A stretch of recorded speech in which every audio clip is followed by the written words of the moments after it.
I want war not series of skirmishes, यानी मुझे युद्ध चाहिए, छोटी मोटी झड़पें नहीं। ये बात कोई मिलिट्री कमांडर, प्रधानमंत्री या राष्ट्रपति नहीं, बल्कि एक बिजनेसमैन बोल रहा है। नाम है स्टीफन एलन श्वार्ज़मैन, जिसने 14 साल की उम्र से अलग अलग काम किए। पिता की दुकान पर काम किया, पैसे कमाने के लिए टॉफी बेची, रुमाल बेचा। आज इस शख्स की हैसियत 3.5 लाख करोड़ रुपए से ज्यादा की है। ये व्यक्ति दुनिया का 34वां सबसे अमीर व्यक्ति है। दुनिया के सबसे शक्तिशाली राजनेता उससे मुलाकात करते हैं। कौन है ये शख्स? पहले कंपनी का नाम सुनिए, ब्लैकस्टोन, दुनिया की सबसे बड़ी ऑल्टरनेटिव एसेट मैनेजमेंट कंपनी में से एक। चलताऊ भाषा में कहें तो दूसरों के पैसे मैनेज करने वाली कंपनी। कितने पैसे? $1 ट्रिलियन, यानी 83 लाख करोड़ रुपए, माने भारत की जीडीपी की लगभग 1/4 रकम इस एक कंपनी के पास है। ब्लैकस्टोन के बारे में कहा जाता है कि ये कई देशों की गवर्नमेंट पॉलिसी पर असर रखने की ताकत रखती है और दुनिया के कई धंधे तो इसी एक कंपनी के बल पर चल रहे हैं। और रॉयटर्स की एक लेटेस्ट रिपोर्ट के मुताबिक ब्लैकस्टोन की नज़र अब भारत की बड़ी कंपनी हल्दीराम पर है। कंपनी हल्दीराम में इन्वेस्ट करना चाहती है और वो भी छोटी मोटी रकम नहीं, बल्कि करोड़ों रुपए का ऑफर है। आज के एपिसोड में जानेंगे कि आखिर ये ब्लैकस्टोन है क्या और उसके मालिक की कहानी क्या है। ब्लैकस्टोन ने किन किन कंपनियों में इन्वेस्टमेंट किया है और कंपनी का हल्दीराम से कौन सा करार होने वाला है। नमस्कार, मेरा नाम है विकास वर्मा और आप देख रहे हैं हमारी खास सीरीज आसान भाषा में।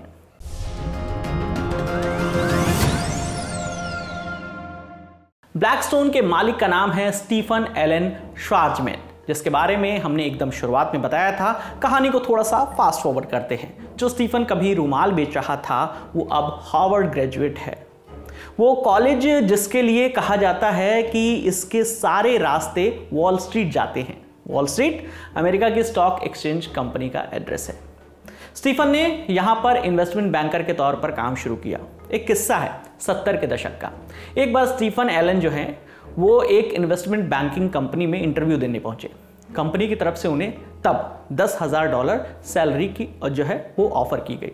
स्टीफन का एक पुराना साथी भी उसी कंपनी में काम करता था। उसे पता चला कि उसके दोस्त को भी जो है $10,000 ही मिलते हैं, इसलिए स्टीफन ने नौकरी करने से इनकार कर दिया। इसके बाद स्टीफन ने एक ऐसी कंपनी में कदम रखा जहां उन्हें अपने बहुत बुरे और बहुत बेहतरीन दिन देखने को मिले। कंपनी का नाम था लेहमन ब्रदर्स। ये वही कंपनी है जिसकी वजह से साल 2008 में फाइनेंशियल क्राइसिस की शुरुआत हुई थी। हालांकि ये काफ़ी आगे की बात है। 70 के दशक में स्टीफन ने करियर की शुरुआत की और $500 मिलियन की अपनी पहली डील की।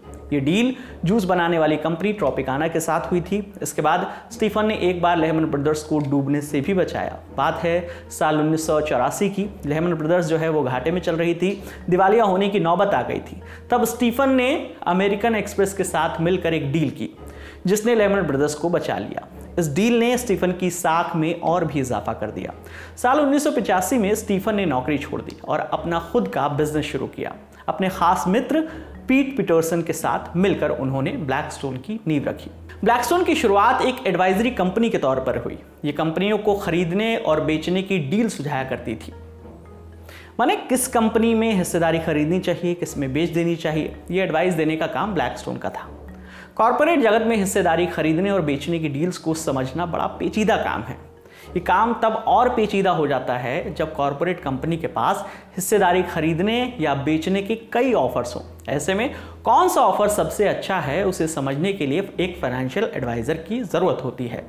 यहीं पर ब्लैकस्टोन ने अपना नाम बनाया। इसके बाद ब्लैकस्टोन ने प्राइवेट इक्विटी में कदम रखा। प्राइवेट इक्विटी जो होता है ये 2 शब्दों से मिलकर बना है, प्राइवेट और इक्विटी। इक्विटी का मतलब होता है हिस्सेदारी। प्राइवेट इक्विटी का मतलब है कि किसी प्राइवेट कंपनी में हिस्सेदारी खरीदना। इसको उदाहरण से समझिए। मान लीजिए ए नाम की एक प्राइवेट इक्विटी कंपनी है। ये कंपनी प्राइवेट इक्विटी फंड बनाएगी, माने एक फंड जहां पर पैसा जमा किया जाएगा। इसके बाद ये मार्केट के कई इन्वेस्टर से बात करेगी। मान लीजिए X, Y और Z के पास पैसा है और वो अपने पैसे जो है वो इन्वेस्ट करना चाहते हैं। मान लीजिए तीनों ने 100 करोड़ रुपए दिए। तीनों का पैसा यानी 300 करोड़ रुपए प्राइवेट इक्विटी फंड में जमा होंगे। इस फंड से ए जो कि एक प्राइवेट इक्विटी कंपनी है, वो बी नाम की कंपनी में 50% से ज़्यादा की हिस्सेदारी खरीदेगी। 50% से ज़्यादा इसलिए क्योंकि बिजनेस रूल्स के हिसाब से 50% से ज़्यादा की हिस्सेदारी खरीदने पर उस कंपनी के मैनेजमेंट के ऊपर कंट्रोल मिल जाता है दूसरी कंपनी को जो खरीदती है। जब ए जो है 50% से ज़्यादा हिस्सेदारी खरीदेगी तो उसे बी कंपनी के मैनेजमेंट का कंट्रोल भी मिल जाएगा। अब ए और बी कंपनी के मैनेजमेंट और उनकी स्ट्रैटेजी में जो है वो चेंजेस लेके आएगी ए जो है, और बी का जो प्रॉफिट है उसको बढ़ाने में वो काम करेगी। 2-3 साल में बी का प्रॉफिट बढ़ने से बी की जो है मार्केट वैल्यू बढ़ जाएगी। मान लेते हैं बी कंपनी की जो है मार्केट वैल्यू डबल हो गई। ऐसे में ए ने प्राइवेट इक्विटी फंड के जरिए जो 300 करोड़ रुपए की हिस्सेदारी खरीदी थी वो उसे 600 करोड़ रुपए में बेच देगा, और इस फायदे में कुछ हिस्सा जो है वो प्राइवेट इक्विटी कंपनी के पास होगा और कुछ होगा इन्वेस्टर के पास। इस उदाहरण में जो प्राइवेट इक्विटी कंपनी है वही ब्लैकस्टोन है। इस तरह शुरुआत में ब्लैकस्टोन ने बहुत सा पैसा छापा, फिर एक एक करके उसे कई बड़े इन्वेस्टर जैसे prudential insurance, MetLife, general Motors pension का फंड भी, इन सब का उन्हें भरोसा मिला। इन सभी ने ब्लैकस्टोन में इन्वेस्ट किया, बदले में उन्हें काफ़ी प्रॉफिट भी हुआ। शुरुआत में ब्लैकस्टोन इन्वेस्टर का पैसा जमा करके पैसे इन्वेस्ट करती थी। बाद में जब उनके पास बहुत पैसा हो गया तो उन्होंने खुद दूसरी कंपनियों में हिस्सेदारी खरीदनी शुरू कर दी, या ज़रूरत पड़ने पर दूसरों के साथ पार्टनरशिप करके रकम जमा की और कंपनियां खरीदना भी शुरू कर दिया। जिस कंपनी को शुरुआत में प्राइवेट इक्विटी के लिए इन्वेस्टर नहीं मिलते थे, आज उस कंपनी के पास करीब 3.5 लाख करोड़ रुपए का प्राइवेट इक्विटी फंड है, और ब्लैकस्टोन दुनिया की दूसरी सबसे बड़ी प्राइवेट इक्विटी फर्म है। इसके अलावा ये कंपनी फाइनेंशियल जगत के कई और फंड्स में भी इन्वेस्ट करती है, जैसे रियल एस्टेट, इन्वेस्टमेंट ट्रस्ट और हेज फंड। तो आइए इसको भी एक एक करके समझते हैं। रियल एस्टेट इन्वेस्टमेंट ट्रस्ट, आखिर ये होता क्या है, इसे कुछ ऐसे समझिए। स्टॉक मार्केट में लोग शेयर खरीदते हैं, शेयर का भाव बढ़ने से फ़ायदा तो होगा ही, क्योंकि आप बढ़े हुए दाम पर शेयर्स को बेच सकते हैं, लेकिन शेयर्स खरीदने पर सालाना डिविडेंड भी मिलता है, माने कंपनी का प्रॉफिट का एक हिस्सा मिलता है। अब सोचिए, जैसे कंपनी के शेयर्स होते हैं वैसे ही प्रॉपर्टी के शेयर्स भी हों, और आप अपनी आमदनी के हिसाब से शेयर खरीद लें जिस पर आपको एक अच्छा रिटर्न मिलता रहे, और जब आपकी मर्जी हो तब अपना शेयर आप बेच दें। इस कॉन्सेप्ट को रियल एस्टेट इन्वेस्टमेंट ट्रस्ट कहते हैं। ऐसा ही एक इन्वेस्टमेंट ट्रस्ट ब्लैकस्टोन ने भी बनाया है, जिसके जरिए वो इन्वेस्टमेंट को इकट्ठा करता है और उसे रियल एस्टेट में इन्वेस्ट करता है। प्रॉपर्टी के किराए से ब्लैकस्टोन की कमाई होती है, दाम बढ़ने पर वो प्रॉपर्टी को बेच भी देता है।